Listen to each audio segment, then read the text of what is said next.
Assalamualaikum warahmatullahi wabarakatuh. Kawan-kawan sekalian, kembali kita berjumpa di Jejak Semesta 65. Semoga Allah Subhanahu wa taala senantiasa memberikan rahmat dan karunia-Nya kepada kita sekalian. Kawan-kawan sekalian, berbagai hasil survei, ya, survei lembaga-lembaga survei yang selama ini menyodorkan berbagai hasil survei mereka tentang capres. Para capres setidaknya di 3 orang, yaitu Anies Baswedan, Prabowo Subianto, dan Ganjar Pranowo, dan masing-masing ini juga belum mengumumkan hasil pendamping mereka, yaitu cawapres mereka.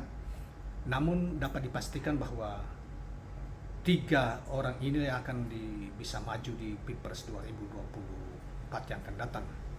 Ini lagi 6 bulan atau 5 bulan lebih lah, ya, Pilpres ini akan berlangsung.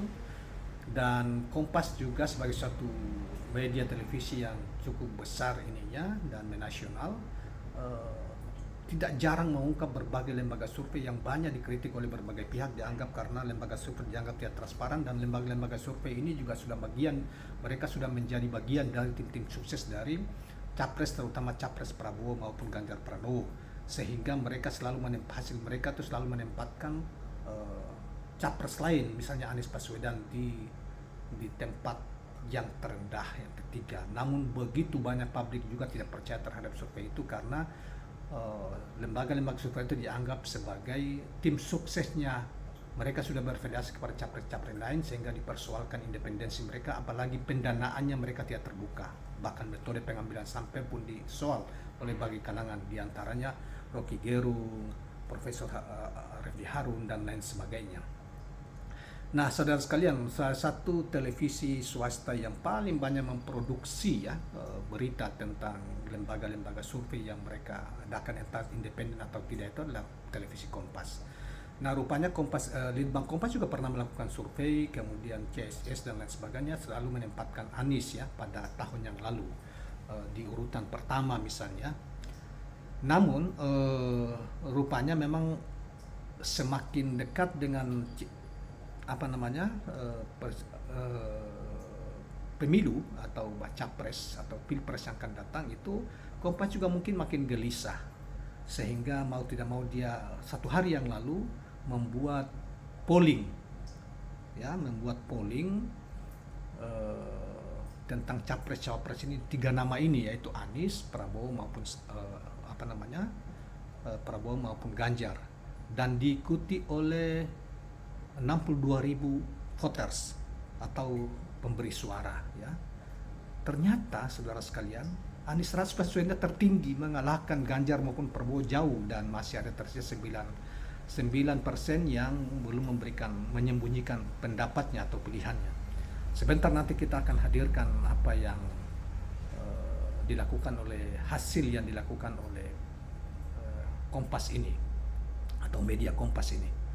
Nah, kawan-kawan sekalian, tentunya kan lucu kalau kita perhatikan bahwa Kompas itu kan bukan suatu media yang berafiliasi misalnya ke Anies Baswedan, bahkan cenderung mau dibilang netral atau apa, tapi selama ini kalau saya lihat bahwa dia lebih cenderung ke Prabowo maupun ke ke Ganjar, ya, dan tidak cenderung untuk berpihak kepada Anies misalnya.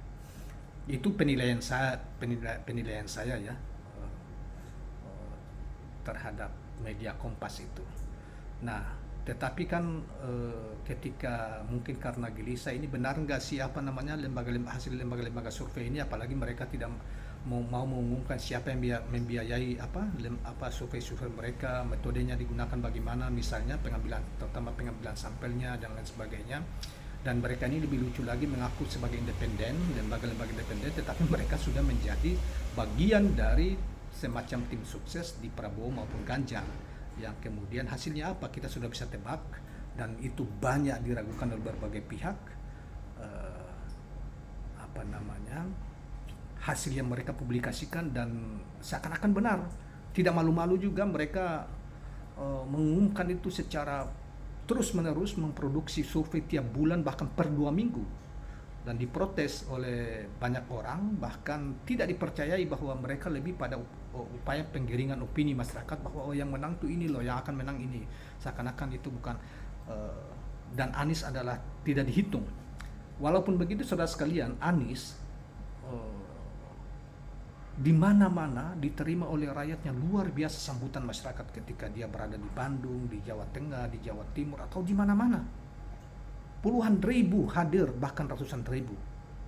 Tapi begitu disurvei juga, tetap dia ditempatkan sebagai capres yang underdog oleh lembaga-lembaga survei tadi, lembaga survei mainstream yang kita tahulah bahwa mereka sudah menjadi bagian dari capres-capres yang lain yang mengejar, mungkin mereka di sana dibayar untuk itu, untuk melakukan itu, supaya pada saatnya mereka melakukan penggiringan opini seperti yang dilakukan yang sudah-sudah pada pemilu-pemilu sebelumnya. Nah, ini para intelektual umumnya, para orang-orang yang sekolah yang selalu melacurkan diri pada kepentingan pragmatis, yang kepentingan uang yang mereka kejar, ya. Nah, baiklah kawan-kawan sekalian, saya akan hadirkan berikut ini tentang data hasil polling media Kompas kepada pemirsa sekalian.